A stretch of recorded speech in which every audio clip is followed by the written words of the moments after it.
So, this tutorial is going to lead into this overarching question: how did the coverage of the Vietnam War in the USA lead to demands for peace? In 1964, President Johnson wanted to get involved in Vietnam. He wanted ground troops in there, but he needed an excuse to get involved in the conflict. He used this incident at the Gulf of Tonkin, which is a bit of sea in northern Vietnam, as an excuse. What he said was this, very simple. He said that a US ship patrolling had been attacked twice by communist ships. And that was his excuse to get involved in Vietnam.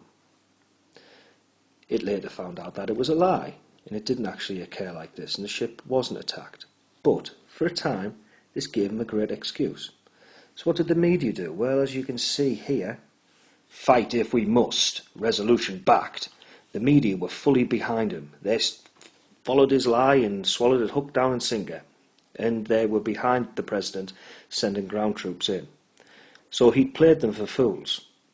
So this is an example of how the media was manipulated, but also how he used this incident as a pretext, which just means excuse, to get involved in the war.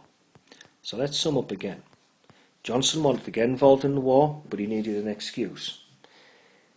He used this imaginary attack on US ships in the Gulf of Tonkin as a pretext, and then he launched troops in. And the media, they bought it hook, line and sinker.